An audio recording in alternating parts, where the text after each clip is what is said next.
नीचे दिए गए आयत का क्षेत्रफल है 12x की घात 4 जमा 6x की घात 3 जमा 15x वर्ग वर्ग मीटर। और यहाँ क्षेत्रफल को 3 भागों में बांटा गया है। यह हरा भाग है 12x की घात 4, बैंगनी भाग है 6x की घात 3 और नीला भाग है 15x वर्ग। और इनका योग करने पर हमें इस पूरे आयत का क्षेत्रफल ज्ञात हो जाएगा, यानी 12x की घात 4 जमा 6x की घात 3 जमा 15x वर्ग। आयत की लंबाई मीटर में है और लंबाई ये है यहाँ पर, मतलब ये दूरी यहाँ पर। आयत की लंबाई जो मीटर में है वो बराबर होगी सबसे बड़े सर्वनिष्ठ एक पदी गुणनखंड इन पदों के, यानी 12x की घात 4, 6x की घात 3 और 15x वर्ग के। अब ऐसे में आयत की लंबाई और चौड़ाई क्या होगी?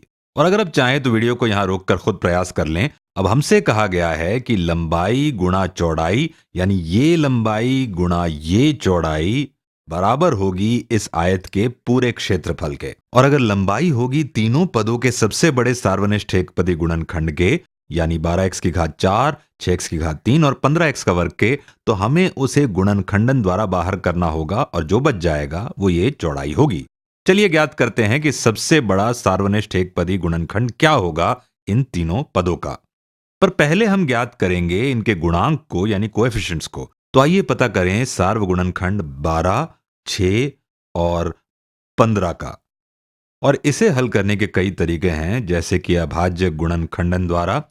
तो 12 होगा 2 गुणा 6, जो होगा 2 गुणा 3। ये है अभाज्य गुणनखंडन 12 का। और अभाज्य गुणनखंडन 6 का होगा 2 गुणा 3। और 15 का होगा 3 गुणा 5। तो सबसे बड़ा सार्वगुणनखंड इनका वो गुणांक होगा जिससे ये तीनों संख्या विभाजित होगी। और हम देख सकते हैं कि 3 गुणनखंड है इन तीनों का, इसके अलावा कोई नहीं है। हम 3 और 2 नहीं ले सकते हैं क्योंकि ये दोनों सिर्फ 12 और 6 के गुणनखंड हैं। यहाँ 2 गुणनखंड नहीं है 15 का, और ना ही 3 और 5, क्योंकि 5 गुणनखंड नहीं है 12 और 6 का। इसलिए इनका सबसे बड़ा सार्वनिष्ठ गुणनखंड 3 होगा। एक तरीका और है, हम अभाज्य गुणनखंड पता किए बिना भी सार्वनिष्ठ गुणनखंड ज्ञात कर सकते थे इन पदों का।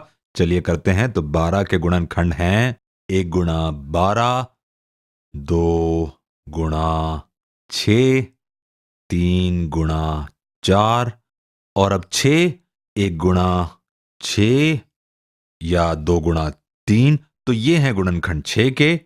अब 15, 1 गुणा 15 या 3 गुणा 5। ऐसे में सर्वनिष्ठ गुणनखंड क्या होगा?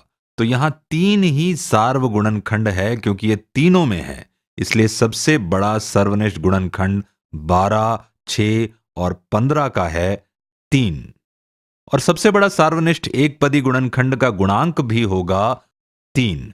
अब देखते हैं x की घात को। तो यहां हमारे पास है x की घात। पहले रंग बदल लेते हैं। तो यहां है x की घात 4, x की घात 3 और x वर्ग। अब सर्वनिष्ठ घात कौन सी होगी जो तीनों का गुणनखंड होगी? जाहिर है x वर्ग, क्योंकि यह गुणनखंड है x की घात 4, x की घात 3 और स्वयं x वर्ग का। तो सबसे बड़ा सार्वनिष्ठ एकपदी गुणनखंड है 3x वर्ग। अब अगर ये है 3x वर्ग तो हम ज्ञात कर सकते हैं इसकी चौड़ाई। अगर हम 12x की घात 4 को भाग देते हैं 3x वर्ग से तो हमें क्या मिलेगा? 12 भाग 3 होगा 4 और x की घात 4 भाग x वर्ग होगा x वर्ग। ध्यान दें 3x वर्ग गुणा 4x वर्ग बराबर होगा 12x की घात 4 के। अब देखते हैं इस भाग को। 6x की घात 3 भाग 3x वर्ग, तो 6 भाग 3 होगा 2। x की घात 3 भाग x वर्ग होगा x। और अंत में यहां है 15। तो 15 भाग 3 होगा 5 और x वर्ग भाग x वर्ग होगा 1। तो यहां होगा केवल 5। तो आयत की चौड़ाई होगी 4x की घात 2 जमा 2x जमा 5। तो लंबाई तो हमने ज्ञात कर ली है और वो है सबसे बड़ा सार्वनिष्ठ एकपदीय गुणनखंड इन तीनों पदों का, यानी 3x की घात 2। और चौड़ाई है 4x की घात 2 जमा 2x जमा 5। तो हम कह सकते हैं कि हमने गुणनखंडित कर लिया है इस व्यंजक को।